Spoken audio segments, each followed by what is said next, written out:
Hi, good afternoon, everyone. So I'm just going to be super quick. I'm going to turn things over to National Security Advisor Jake Sullivan, who's here to talk about the National Security Supplemental that the President, as you all know, signed this morning, and our support for Ukraine, our continued support for Ukraine. Jake? Well, thank you. So Karine was very short. I'll be a little bit longer because I have a few things to lay out, but wanted to start by saying that I'm sorry that we're late for the podium today, but it's for a good reason, which is I've just come from being with the President where he got the chance to meet with Abigail Edan, the 4-year-old American who was held hostage by Hamas in Gaza and was released last November as part of the first hostage deal that the President was able to help broker and negotiate. But it was also a reminder in getting to see her that there are still Americans and others being held hostage by Hamas, and we're working day in, day out to ensure all of them also are able to get safely home to their loved ones. The main reason I'm come to the podium today, though, is to follow up on the President's remarks from earlier today and the very important consequential vote that was taken in the Senate last night and the bill that was signed by the President this morning. This morning, you heard President Biden speak about the critical importance of the National Security Supplemental, which came to the President's desk, as we said it would, with overwhelming bipartisan support from the U.S. Congress. I've stood at this podium numerous times and said, you know, the road may be full of twists and turns. I can't predict exactly when it will happen, but I always had confidence it would happen, and that's because of the deep reservoir of support there is for Ukraine. And that's true of Democrats, it's true of Republicans, it's true of independents, and that's what's shown through in the votes, both in the House and the 79 vote I vote outcome we saw in the Senate last night. The passage of this bill sends a powerful message to the rest of the world about the enduring strength of American leadership. And believe me, the rest of the world has been and continues to watch closely. As you all know, getting this legislation through Congress has been a top priority for President Biden since he first submitted his supplemental request more than 6 months ago. And it gets to a core tenet of his foreign policy philosophy. When our friends and allies are stronger, we, the United States, and the American people are stronger. And when our friends are attacked or threatened, we, the United States, stand up for them, we do our part, we keep our word. And with that signature this morning, the President kept America's word that we would stand with Ukraine through thick and thin, and that's exactly what we will do.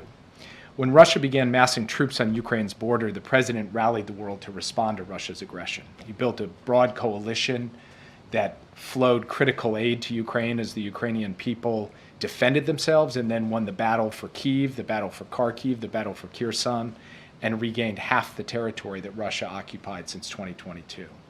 And the bill the President signed today and the significant and immediate military aid package he approved 1 minute later will send Ukraine the supplies that it needs to make a significant difference as they continue to fight for their sovereignty and territorial integrity. The bill will also help replenish Israel's air defenses, which is even more important following Iran's brazen and unprecedented attack 10 days ago. And it will help ensure that Israel has what it needs to defend itself against the very real threats it faces from Iran as well as Iran's proxy groups. The supplemental will substantially increase humanitarian aid for Palestinian civilians in Gaza who are suffering so grievously, as we work to build on the progress of the last 2 weeks in terms of an increase in the amount of life-saving humanitarian assistance that has been and must continue to flow into Gaza, and the quantities and the type of humanitarian assistance that we have seen increase over the last 2 weeks. We need to see continued increases and sustained increases as we go forward. The bill will also enhance and expand humanitarian aid for those who have been impacted by instability, by conflict, by disaster, all over the world, including in Haiti and Sudan and Somalia.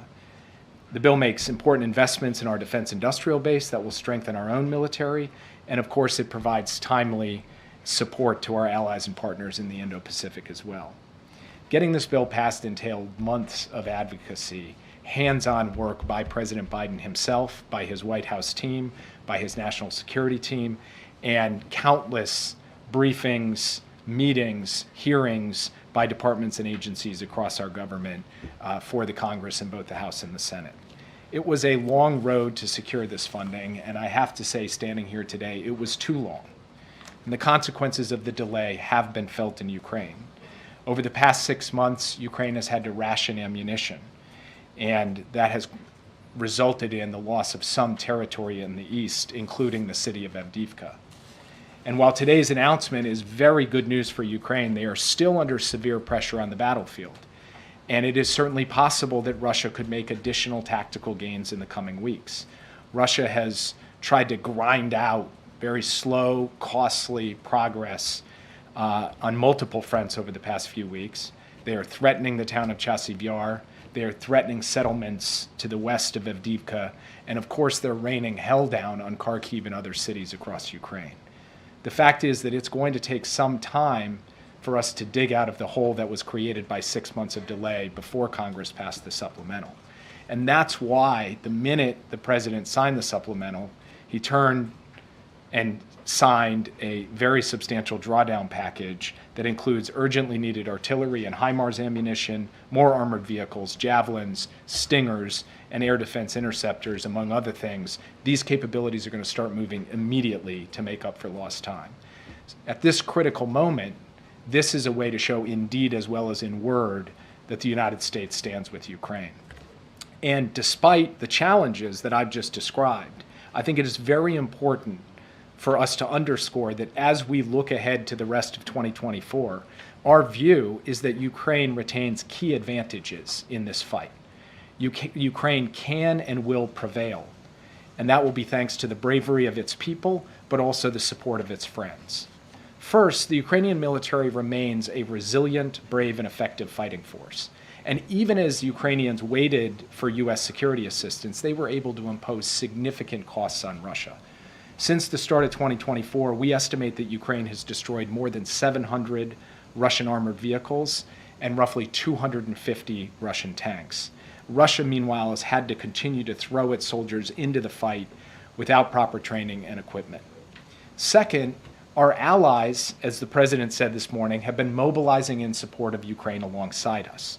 Just yesterday, the UK announced a significant new package of military aid for Ukraine, alongside major investments that they are making in their defense industrial base, putting their defense budget on a path to reach 2.5% of their GDP by the end of the decade. And the United States welcomes these moves from a stalwart ally. Germany recently announced the donation of another Patriot system to Ukraine. The Czech government, whose prime minister was just here recently, has raised enough money to purchase 500,000 artillery shells for Ukraine, with hundreds of thousands more beyond that to follow. And Estonia recently announced its own ambitious effort to secure even more artillery and other forms of ammunition for Ukraine. And then third, the United States is building up our capacity to support Ukraine. For example, we're investing in our own domestic production of 155 millimeter artillery rounds. Since the start of this conflict, we've more than doubled our monthly production of 155. By the end of this year, we will have doubled it again. And as a result, we're going to be able to provide from our own production steady and significant supplies of artillery to Ukraine. We are also providing Ukraine with new capabilities. I'm able to confirm, as you've heard from others, that in February, the president directed his team to provide Ukraine with a significant number of ATACMS missiles for use inside Ukraine's sovereign territory. That shipment started moving in March as part of the PDA that the president authorized on March 12th, and those missiles have arrived in Ukraine. This followed Russia's procurement and use of North Korea's ballistic missiles against Ukraine, as well as Russia's renewed and escalating attacks against civilian infrastructure in Ukraine. Until recently, as we've said on many occasions, we were unable to provide these ATACMS because of readiness concerns. But behind the scenes, the administration across the board has worked relentlessly to address those concerns. We now have a significant number of ATACMS coming off the production line and entering U.S. stocks. And as a result, we can move forward with providing ATACMS while also sustaining the readiness of the U.S. armed forces. The path ahead will not be easy. Russia is going to continue to press its attacks against Ukrainian defenses. But for the reasons that I have laid out, over time we assess that Ukraine's position in this conflict will improve, and we believe that Ukraine can and will win. As I've said from this podium before, no one in this room and no one anywhere else should underestimate the Ukrainian people. and no one should underestimate President Biden's resolve and the American people's resolve and a bipartisan majority in both in the House and the Senate's resolve to stand with Ukraine. And with that, I'd be happy to take your questions. Yeah. Thank you, Jake. How big of an impact will these long-range ATACMS have on the battlefield in Ukraine? And will more long-range ATACMS be sent to Ukraine as part of this $60 billion aid package? So we've, as I said in my opening comments, we've already sent some. We will send more now that we have additional both authority and money. I'm not going to get into specific numbers for operational reasons.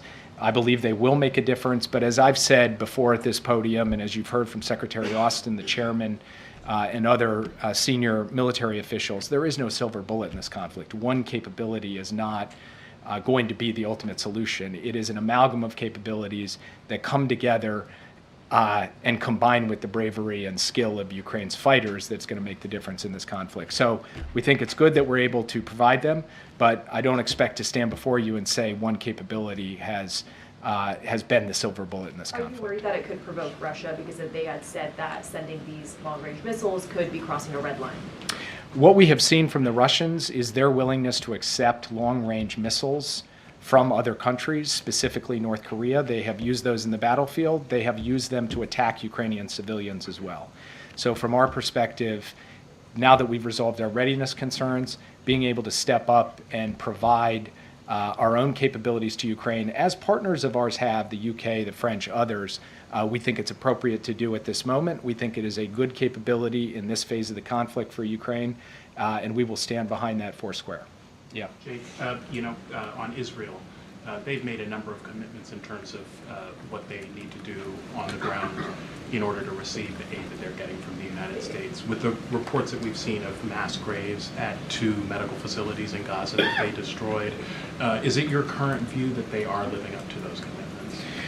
Well, those reports were deeply disturbing. We have been in touch at multiple levels with the Israeli government. We want answers. We want to understand exactly what happened. You've seen some public commentary from the IDF on that, but we want to know the specifics of what the circumstances of this were, and we want to see this thoroughly and transparently investigated so that the whole world can have a comprehensive answer, and we, the United States, can as well. I can't speak beyond that because, of course, we're in the early days of fully understanding what happened. We also received a series of commitments from the Israeli government with respect to the facilitation of humanitarian assistance.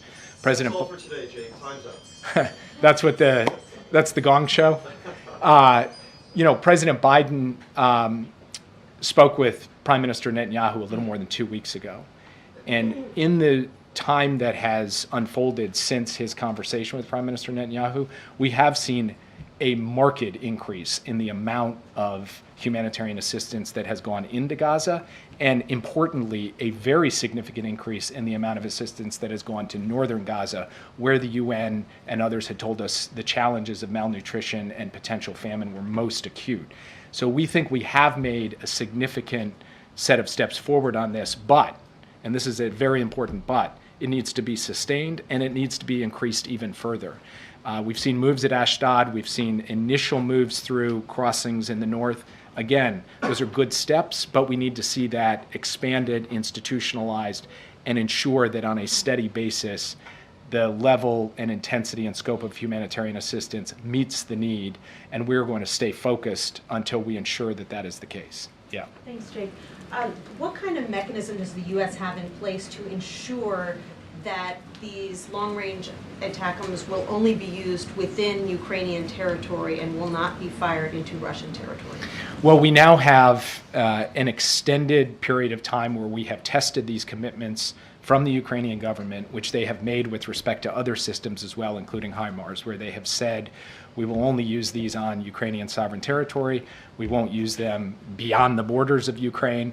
They have followed through on that commitment time and time again with respect to the systems that we have provided them. So we have confidence they will follow through on this commitment as well. And then on this new hostage video that was just released by Hamas of Persh over in Poland, what's your understanding of why Hamas is releasing this video now? Is it because the U.S. was insisting on some proof of life, or is this a provocation of some sort?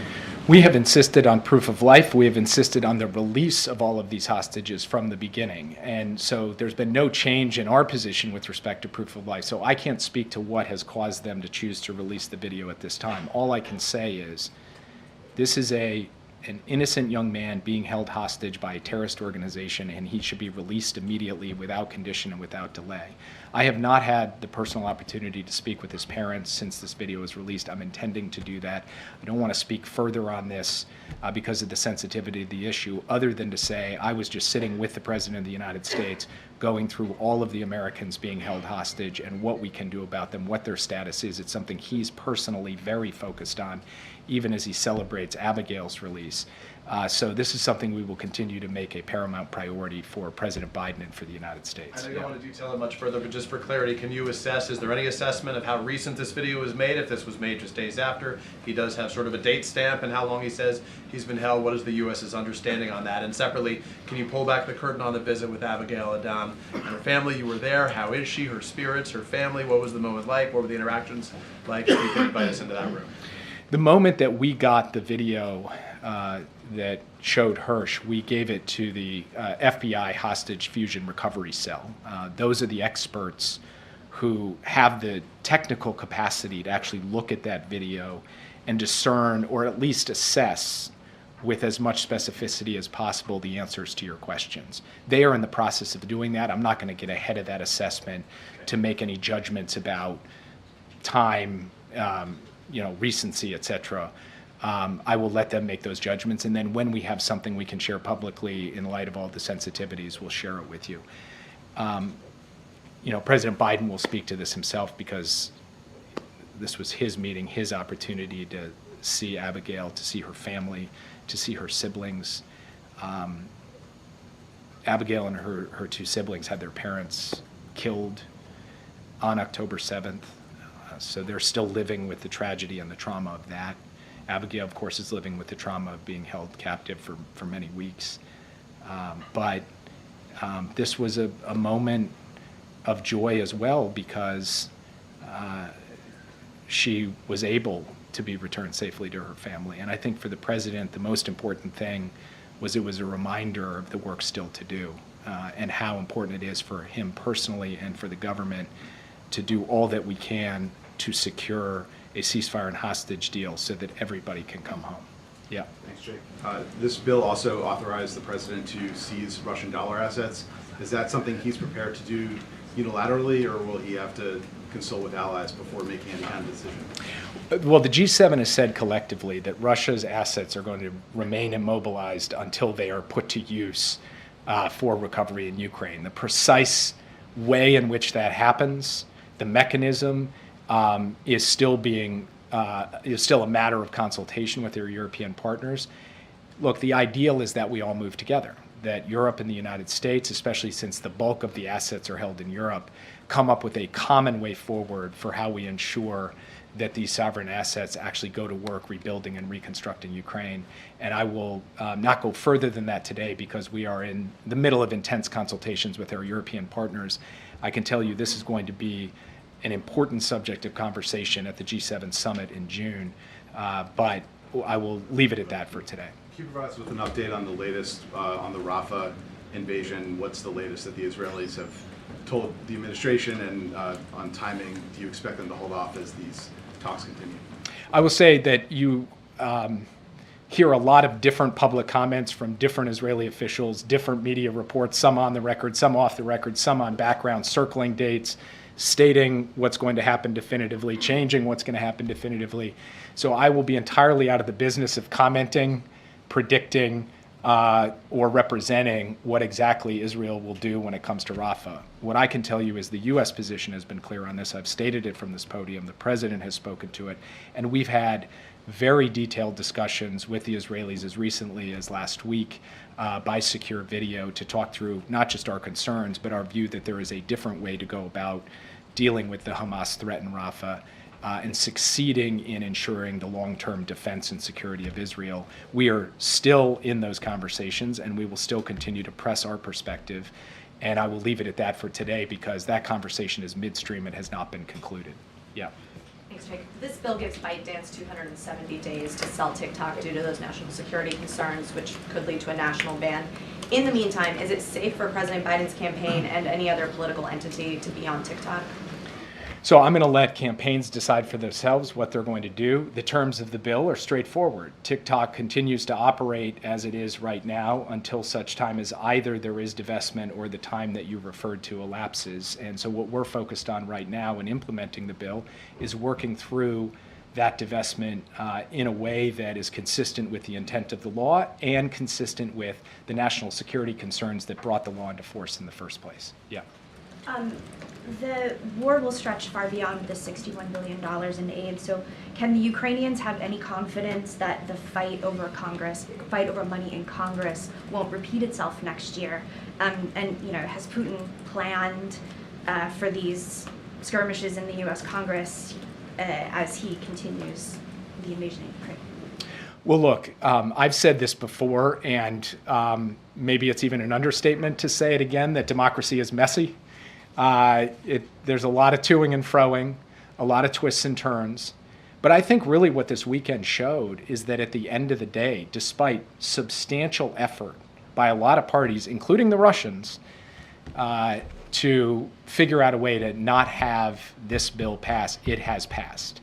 And I think the message that sends is that at the end of the day, when push comes to shove, the United States is going to be there with the resources necessary for Ukraine. I believe that today. I believe that 1 year ago, and I believe that will be true 1 year from now.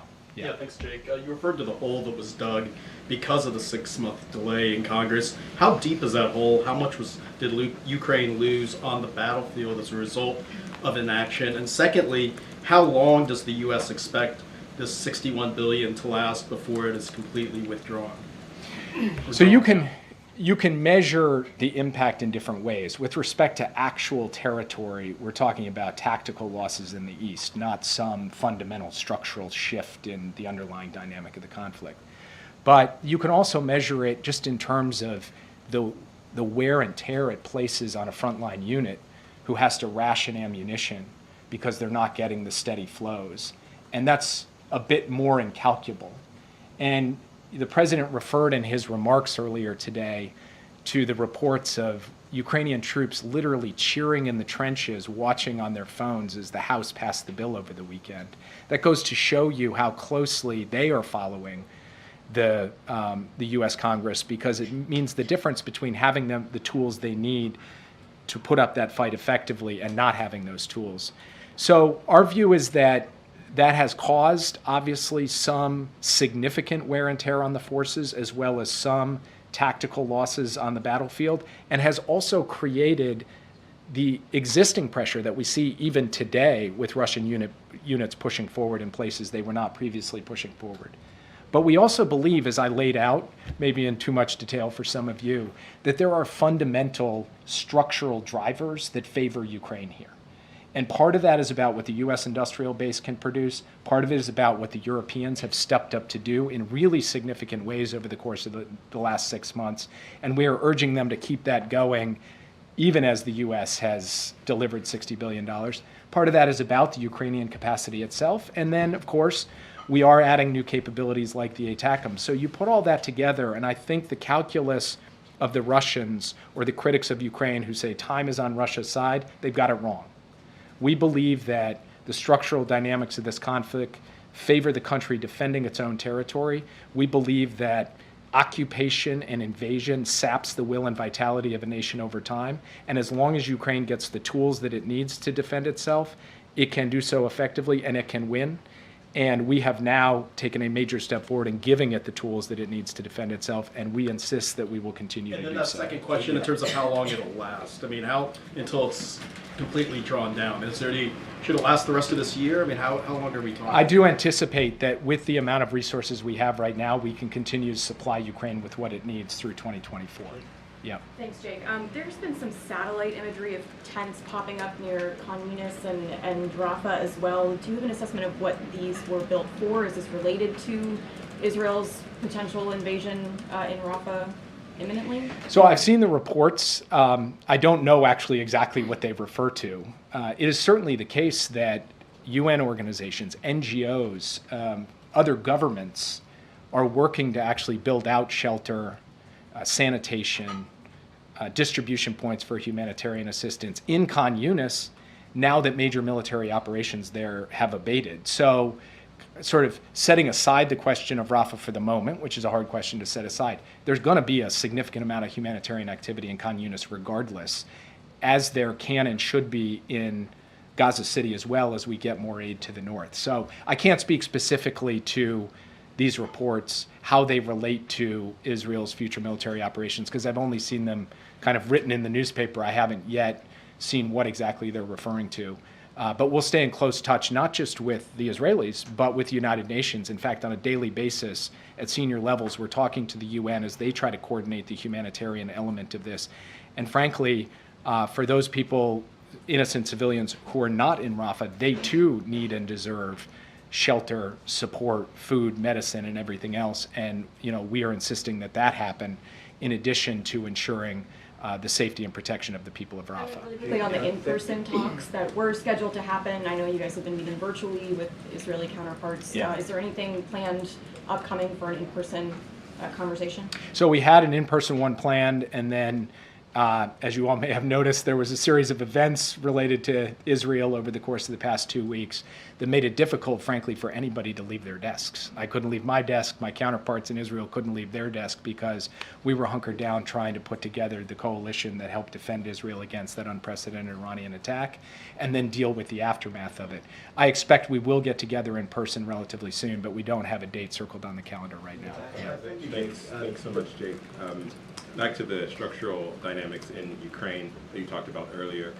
Ukraine is facing a very severe troop shortage at the moment. Is there anything in this package that will address the fact that Ukraine needs more troops on the front lines and that they've been struggling to get the numbers that they need over the past several months? It's a very good question. Obviously, this package does not include troops. It includes the capabilities that troops will need, but Ukraine itself will have to supply the troops. Now, as we were working day in, day out to get this bill passed, President Biden was also working with President Zelensky to talk through how President Zelensky was thinking about the issue of mobilization and getting enough forces forward to the fight. And actually, as you know, just in the last couple of weeks, Ukraine has passed the new mobilization law, and also the new commander-in-chief, General Syrskyi, has put in place, along with the defense minister Umerov, a series of protocols to increase the number of forces that are being mobilized each month so that Ukraine has the manpower it needs to go along with the capabilities it is now getting.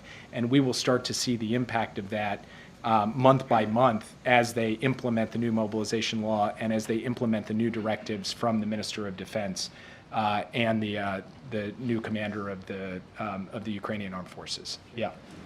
Jake, the North Korean envoy has recently sent to Iran, and considering the fact that both ballistic missiles and the Shahed drones been sent to Ukraine to fight against the Ukrainian forces, can I get your comment on that, please? Well, the president today made a comment that, I'll just repeat, which is for the 6 months that we were not actually passing the necessary resources for Ukraine, Putin was looking to his friends, and he was getting those drones from Iran, he was getting those missiles from North Korea, and he was getting support for the Russian defense industrial base from China. And that is not lost on us. It's something that we are dealing with on all three fronts, and we will continue to do that. And you've heard Secretary Blinken, obviously, who's now in Beijing, speak to our concerns with respect to the PRC and its support for Russia's defense industrial base. And we have been vocal from this podium about both North Korea and Iran, and will continue to be. Yeah. Thank you, Jake. Some Israeli government officials are saying that the president has backed down on possibly sanctioning the IDF Nitsa Yehuda unit battalion. Is there any truth to that? Is that still under consideration? And if not, why not? On this one, I've got to refer you to the State Department because they run a rigorous, detailed analysis of what's called the Leahy Law, which looks at gross violations of human rights by particular units. It has been taking a look at these questions for multiple countries, and it wouldn't be appropriate for me to speak on their behalf, so the State Department will ultimately have to speak to this. I would only point out that the nomenclature of sanction is not accurate. What we are talking about here is if the Leahy Law is implemented, it has implications for how we deal with a particular unit, but it's not in the classic sense a sanction. It's something well known and applied in multiple jurisdictions around the world. But this really is something that we take care to separate from politics, to separate from decisions taken at the White House. It is a State Department analysis with a State Department outcome, and they can speak to what is going to happen at the time that they're ready to speak to it. Having said that, a number of State Department officials, including some recently departed former officials, have told my colleagues that their understanding of the situation is that the president's views on Israel have been a roadblock to applying the Leahy Law, as you have just described. Can you tell us right here whether the president would intervene in that State Department process that you alluded to prevent Leahy Law restrictions being placed on Israel? I think I did just tell you the White House will not intervene in that. That is a process run out of the State Department, and you should go there. And my strong guess is that the State Department officials you're referring to have never sat in a meeting with President Biden on Israel and are merely speculating based on whatever their own perspective is. But I've said it to you plain and simple. The State Department will make these judgments. They'll make them according to the analysis and the timeline they deem appropriate, and the questions about how that all plays out are best directed to their podium. Yeah. Just on Ukraine. Now that the United States is sending long-range missile systems to Ukraine, do you expect that Germany would follow? Would you welcome such a step from them? I would refer you to Berlin on that. Yeah. Talking about a very detailed discussion with the Israeli government about a possible invasion in Rafah. Does this administration still consider Prime Minister Netanyahu as a viable partner? As a what? Viable partner. I'm not sure I understand what you mean by that. As a partner that you can trust. He's the Prime Minister of Israel. We deal with whoever is sitting in the chair as the Prime Minister of Israel, because ultimately the decisions that are taken under his leadership of his cabinet. And so we will continue to engage with the Prime Minister. The President will continue to engage with his team in an effort for them to fully understand our perspective and where we think the right steps forward are, and to listen to them as well. And ultimately, the President will make his own decisions about U.S. policy consistent with U.S. interests and values. Yeah. Thank you very much. That on the Iran, North Korea, and Russia, it was reported that the North Korea's economic delegations will be dispatched to Iran to discuss nuclear and missile cooperation with Iran. As you know, that Iran used North Korea made missiles in an airstrike against Israel. What impact do you predict that military cooperation between Iran, North Korea, and Russia will have on the Middle East situation and the Korean Peninsula? Well, episodically over the course of many years and many administrations, we've seen various linkages in and defense cooperation between North Korea and Iran. That's come and gone, ebbed and flowed.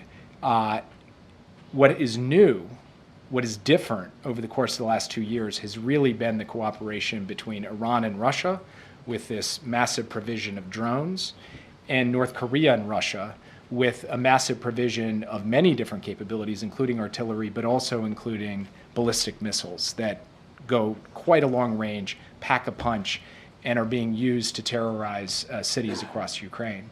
And we believe that this is a matter of grave concern to the security of Europe, way beyond the borders of Ukraine. And to your question, we're also concerned about what may happen in the other direction. What is Russia going to provide to North Korea or Iran that will destabilize the Indo-Pacific or destabilize the Middle East? That's something that we're watching very closely. Yeah. Tomorrow is the funeral service for the 7 World Central Kitchen egg workers who were killed. Why is the president not going? Well, the president will have a letter from him read at the service, and you will see the second gentleman there. The president, of course, has had a long-standing plan to go up to Micron, the facility up in Syracuse. He will continue with that. But he has spoken directly with Chef Jose Andres about this tragic event. And of course, in the immediate aftermath of it, he picked up the phone, he called Bibi Netanyahu, and what we have seen since then, as I was speaking about before with respect to the provision and facilitation of humanitarian assistance, has been a significant difference. But the administration will be well represented at that event. Yeah. Thank you. Two questions. One on Iran. Part of the bill that was signed by the president today had a collection of sanctions on Iran, on the Islamic Republic, namely human rights, drones, their dealings with China, the oil export. What is the administration trying to achieve with this set of sanctions that has not already achieved in the past 3 years? And my second question is about this National Security Memorandum 20, which is an independent task which they called the suspension of the U.S. arms transfer to Israel, because they are accusing Israel Defense Forces of a systematic pattern of war crimes. What does the administration say about this? So on National Security Memorandum 20, which the President signed some weeks ago, we have a report that will be sent up to the Congress in early May. That report will analyze the elements of National Security Memorandum 20, and obviously then we will present the findings of that to all of you as well. And I'm not going to get ahead of that report. I think we should let them work through rigorously the analysis, which will be done on an interagency basis by the U.S. government. And your first question was about Iran sanctions. Look, I think the moment we're in right now that's quite different from where we were just a few weeks ago is you've actually had the G7 come out together and say that we need to impose additional economic measures, additional sanctions, additional pressure on Iran for this brazen and unprecedented attack against Israel with more than 300 missiles and drones fired at Israeli territory. The EU has moved. The UK has moved, the United States has moved, and we will continue to move, and extra authorities from Congress can help add to the types of forms of pressure that we can place and the type of isolation we can generate with respect to Iran, which is acting in ways that are fundamentally irresponsible and destabilizing to peace and stability in the Middle East. I'll take one more question. Yeah. Wanted to follow up on, I know you had to not go to Riyadh, to Saudi Arabia. I hope you're feeling better, by the way. Thank you. But has that been rescheduled first? And secondly, can you give us an update on sort of what movement there has been on these normalization talks between Saudi Arabia and Israel? I do expect to get to Saudi Arabia in the next few weeks. We haven't literally scheduled it because things have been a bit in flux, but we will get it back on the calendar in the near term. I'll let you know when I plan to get out there. Thank you for your concern. I do feel quite a bit better. But as any of you who've cracked a rib know, it takes a long time. So call me at 80% right now. Meanwhile, I'm physically deteriorating in all other ways, but that's a matter for another time. And then in terms of where we are in normalization talks, I really want to have the opportunity to sit with the senior Saudi leadership, get their perspective in person, be happy to report back to you after that. It's something that we want to continue to work on, although every week or so I read a new story about how there's a renewed initiative, a different initiative, a new, this is steady, consistent diplomacy aiming at an endpoint that we've been quite clear about, but there haven't been any kind of dramatic developments over the course of the past few weeks. It's something we continue to work at. We'll talk with the Saudis, we'll see where we are, and obviously we have to talk with the Israelis as well because they would be a part of the larger outcome here if we could generate it. And with that, I'll turn it over to Karine. Thanks, everybody. Thank you. All right. Thanks, everybody. Thanks, Jake. I do have something at the top for all of you, and then we can get into Q&A. Over the last 2 days, our administration took several new steps to protect workers and consumers. The FTC banned non-compete agreements, which currently keep 30 million workers, nearly 1 in 5, from changing jobs. This rule will increase wages by at least $400 billion over the next 10 years. The Labor Department raised the salary threshold for overtime, extending overtime protections to millions of workers. As the president put it, if you work extra hours, you deserve extra pay. The Labor Department is also protecting retirement security by requiring financial advisors to act in the saver's best interest, not their own. This will save millions of Americans thousands of dollars for their retirement accounts. The Transportation Department is helping consumers get what they are owed by requiring airlines to provide passengers with cash refunds when flights are canceled or significantly changed, checked bags are significantly delayed, or services like Wi-Fi are not provided. The Transportation Department is also cracking down on surprise junk fees by requiring airlines to tell consumers upfront what they are being charged for checked bags, carrying on bags, and changing or canceling a reservation. These are just the latest parts of President Biden's agenda to protect workers and lower costs. The president is building an economy that lifts up working Americans and middle-class families. With that, Colleen. Thanks, Karine. Yep. So the backlash is growing at Morehouse College over the president's upcoming address, and it sort of mirrors all these other college protests over Gaza. I wondered how the president is going to manage increasing student concerns as the violence wears on. So look, we know it's an incredibly painful time for many communities. You hear us say that often. You have heard us mention the president meeting with different community leaders and community members, obviously from the different communities, obviously the different groups, to be more precise, so whether it's Arab Americans, Muslim Americans, Palestinian Americans, to have those difficult conversations, to have those honest conversations. And you've heard the White House, you heard us talk about the White House staff officials having regular ongoing meetings with these different groups. Look, as it relates to commencement, they're about the graduates, right? They're about their families. They're about their loved ones. It's about celebrating accomplishments, and the president's certainly looking forward to doing that. He's going to do that at Morehouse. He's going to do that at West Point, where those are graduates, where he's going to be thanking them for their service and defending our nation. So the president is looking forward to being part of that. He has always. It's not the first time, obviously, that he's given commencement speeches. I understand this is a different moment in time that we're in, but he always takes this moment as a special time to deliver a message, an encouraging message, a message that's hopefully uplifting to the graduates and their families. And we're going to continue to have these conversations that I've just mentioned with the different communities about what's happening right now. We get it. It's painful. We get that. We understand that. Is there concern that he would be, I don't know, disinvited from Morehouse or anything? Is he planning to go? So look, I'm certainly not going to speculate or go into hypotheticals. The president is certainly looking forward to these commencements, these two upcoming commencements, Morehouse and the United States Military Academy next month.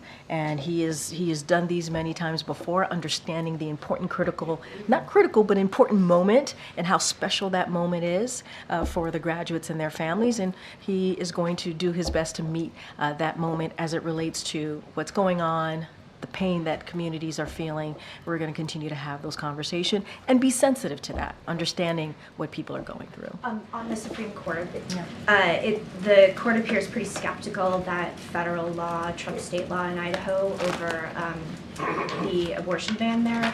I just wondered, that EMTALA was a major part of the administration's effort to sort of protect women or give additional health care to women. So if that is on the chopping block, what else can the administration do?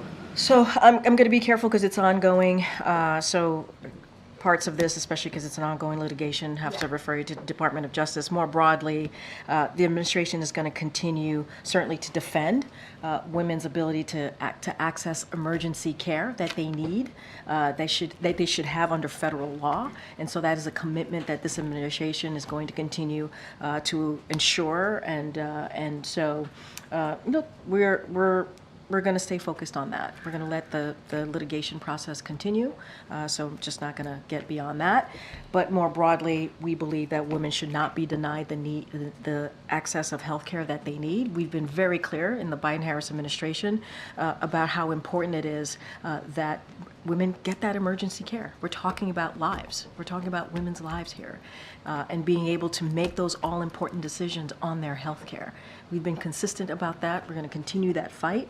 And so we remain focused on ensuring that we prevail in the courts. And that's our commitment to women. Thanks, Karine. The House Speaker is heading to Colombia today. He's calling on the President of Colombia to resign.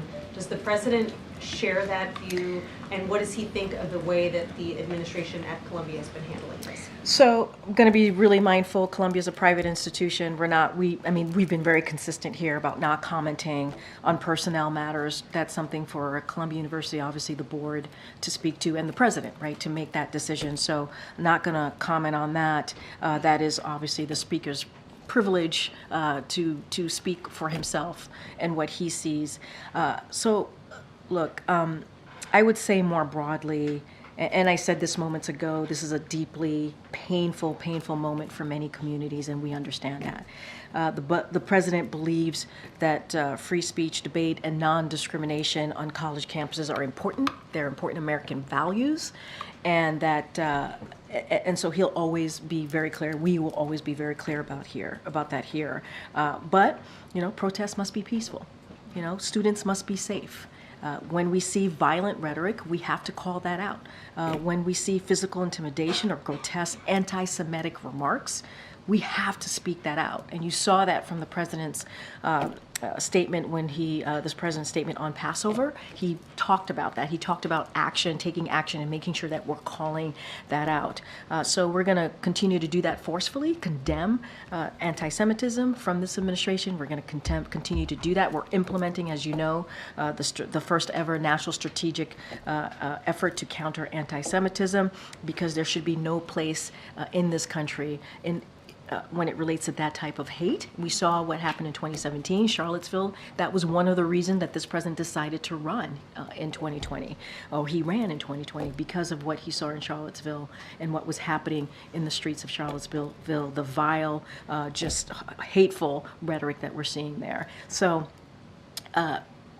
I think Columbia is going to have to speak to their personnel issues, and what we will speak to is more broadly what we expect and what we want to see and how painful it is for many communities here. And then on TikTok, now that the president has signed the bill, does the White House have a preference as to whether TikTok gets sold and remains operational in the U.S., or are you indifferent about whether it gets banned or sold?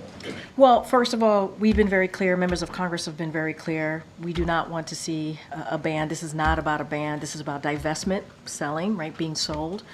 This is about our national security. This is not concerns about Americans using TikTok. This is about PRC ownership, right? This is about the control of TikTok. And so I want to be super, super clear. And so that's what members of Congress move forward with. That's what we supported. So we wanted to see a divestment. We want it to see it being sold, and we do not seek a ban. That is not what this bill is about, or this now law is about. Thanks, Karine. You say it's not about a ban, but the reality is that finding a buyer for TikTok will be incredibly difficult, and the Chinese government also could intervene and block a sale. So if it came to it, would the administration then support a ban as the legislation is written? So here's I think I want to be, as it relates to China, they should allow it, right? They should allow it to be sold. That's what I'll say there. As it relates to the bill, the law now, there's time. We got to see how this plays out. We believe that it is possible. There are already American investors who are willing and are interested in buying TikTok. So the interest is there. It's not like there isn't any. And so we're gonna see. There's certainly time on the books to see how this plays out. We do not. This is not a ban. Again, this is about divestment, and that's what we want to see. Which American investors are interested? I mean, you all have reported on it. There's reports out there that is a number of interested buyers, a number of them. You guys have reported on that. I don't have a list to share. So we're going to let that process play out, but it's been reported by all of you. And just what's the president's personal reaction to what he's seeing playing out on these college campuses? What would be his message to those who are peacefully protesting, those who feel targeted on all sides of the community? No, I hear your question. I think the president's been very clear. He put out a statement in his Passover statement. He talked about we can't be silent here. Silent is complicit, and we can't allow that. we believe in First Amendment rights, right? We believe in people being able to express themselves in a peaceful manner.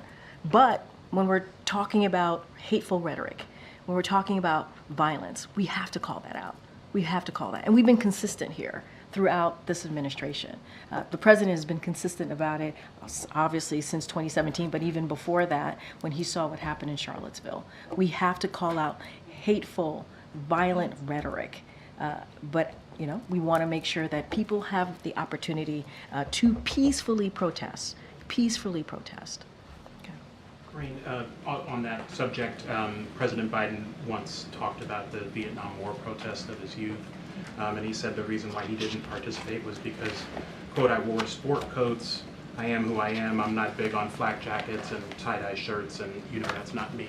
Is that still his view about the protest movements, or does he see them as useful in shaping policy or shaping a discourse? Look, obviously the president, when he was talking about that, he was talking about the Vietnam War. That was a moment in time, a specific, when he was younger and how he felt about that situation. And as president, as commander-in-chief, where he sits right now behind that resolute desk, and what he understands, it's important to speak out. And he understands that as a leader in this country, that when we see this type of anti-Semitic hate, this type of anti-Semitic vile, we have to be very clear. We have to show moral clarity. We have to call that out. And I said this at the beginning, students should feel safe, communities should feel safe, and we can't stay silent. Obviously, it is a deeply painful moment. He sees that, he understands that, and he will always support and believes in free speech and debate and non-discrimination on college campuses, as I said moments ago. But we have to be able to do this and protest in a peaceful way. I don't think that takes away from the comments that you just made, that you just gave back to me that the president made. I don't think that's any different, right, than what the president is saying right now, right? You have to be able to peacefully protest, but you got to call out hate. You got to call out hate.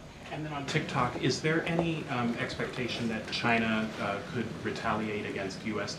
tech companies that are operating there? I mean, look, I can't speak for the Chinese government. I can't. I mean, that's a hypothetical. I can't speak to that. I can only speak to the importance of this law moving forward, this bill moving forward. Obviously, the president signed today, so it's now law, and the importance of making sure that we move forward with the divestment of TikTok. We're talking about national security. We're talking about making sure we're protecting Americans' privacy, and that's what this is about. And we are not talking about Americans using TikTok. That's not what we're looking at here. We want to make sure that there's a divestment, that TikTok should not be owned, or Americans should not be having to worry about using a platform that is owned by a country that's trying to harm us. That's the national security concern here. And will this law survive a constitutional challenge? Look, not going to speak to that. I mean, I think that's something that obviously DOJ will deal with. I can't speak to challenges, but obviously it's law now, so we're going to move forward with it. Thank you. We are seeing some of these on-campus protests really heighten tensions and escalation across the country, not just at Columbia, but at public universities, UT Austin, USC in California. Is there any concern about how law enforcement is handling these protesters? I mean, look, I can't speak to what's going on the ground. I know what happened is just happening now, happening today. So I have no idea on how that's being dealt on the ground. But look, we've been very clear. We want to see this be peaceful. We understand it's deeply concerning. It is important that communities feel safe, and important that students feel safe. That's what we want to see. It should not be violent. It should not be hateful rhetoric here. And so that's what we're going to keep saying, keep calling on. And we'll let the universities handle that process on how they're dealing on the ground. And if I may shift back to Ukraine for just a moment. President Zelensky said he and President Biden discussed this global peace summit coming up this June in Switzerland on their call this week. What is the White House view at this point on what that summit could achieve, and would the president consider attending? Nothing to share with you on the president's schedule. Obviously, it's an important conversation that Ukraine should be part of. We have always been very clear about that. I don't have anything to share beyond that. I think this is something that President of Ukraine, obviously President Zelensky, needs to lead on and speak to. I just don't have anything else to share. Obviously, we have shown our commitment to the brave people of Ukraine as it relates to defending themselves against Russia's aggression. We've been pretty consistent about that, and we believe that we need to do everything that we can to make sure that they have what they need to fight for their democracy, to fight for their freedom, and we believe that they will prevail. I'm just not going to get ahead of a potential summit and what that might look like. Thanks, Karine. Two questions. First, the president expressed some regret about the border security bill not being a part of the supplemental, but he also said that he will address that another time, another place.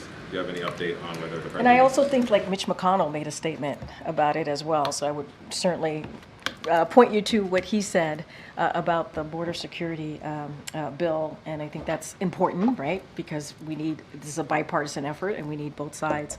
Look, the president has been very clear. We need that bipartisan border security bill, or the negotiation that came together on that, and we have to move forward with it. It came out of the Senate. It got bipartisan support. We heard from the former president who said, don't move forward. He told Republicans to reject it. They did, and that's unfortunate. That's unfortunate because it would have been the toughest, it would have been the fairest if the president had an opportunity to sign that into law, law that we had seen in some time. And it would have addressed a lot of the concerns that Republicans have that we're seeing, the challenges that we're seeing at the border. So, I mean, he had an opportunity. You all listened to the president, right? So he had an opportunity this morning. So he was going to take that opportunity to say how we need to continue to move forward with the border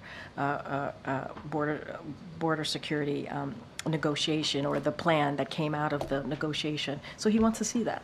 It's a concern that majority of Americans have, and so we want to see that move forward. And I think Mitch McConnell spoke for himself on that. Should we interpret him saying he's going to come back to it as a sign that he's going to do some executive action in the coming weeks? Well, look, we've always been very clear.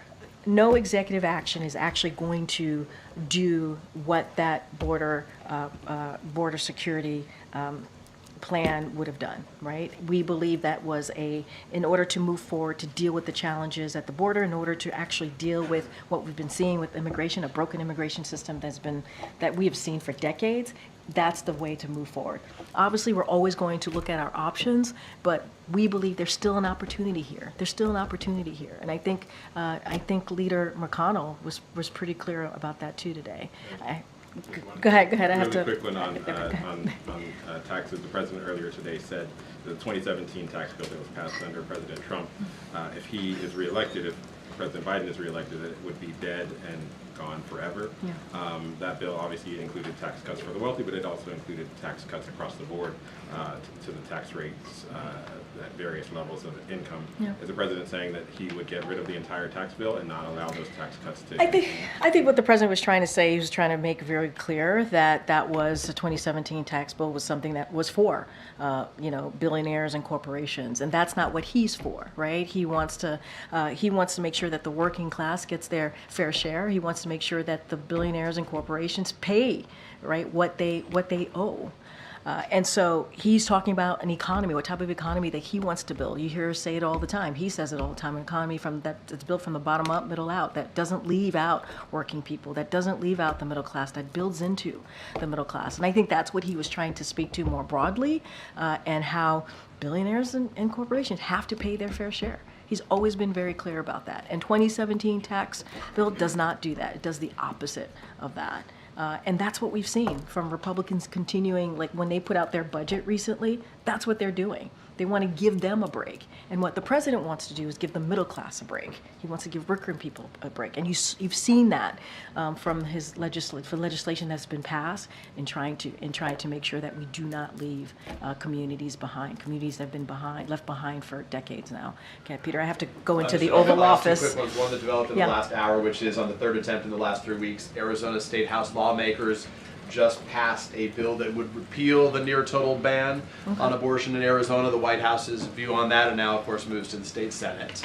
Okay, so look, you've heard us talk about the 1864 law and how it just sets us back. 1864. We're in 2024, and there's a law that that they wanted to move forward with that obviously would hurt women.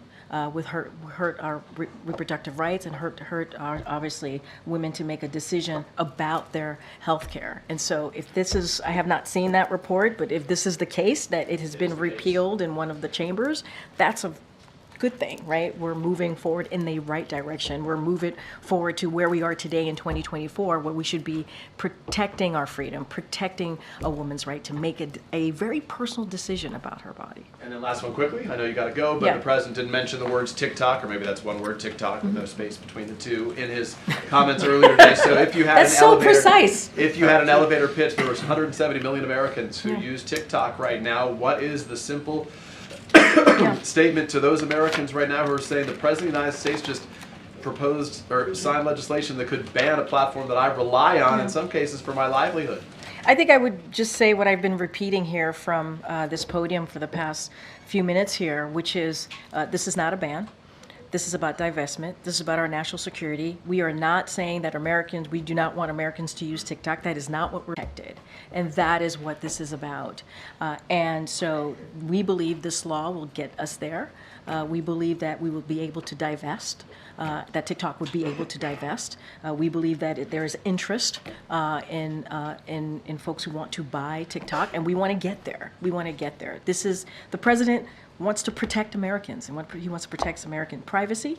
He wants to protect Americans from a country in this instance that wants to potentially do us harm, and that's what he believes is important. We're not saying we do not want TikTok to exist. We're not saying that we do not want Americans to use TikTok. We want to make sure that it's done in a way that we protect our national security and that we protect Americans. All right, everybody. I got to go to the Oval. Thanks, everybody. Have a good week. I guess I'll see you in New York. Karine, if there are any pictures of the president with the Don, if you would share those before the news last night, would be great.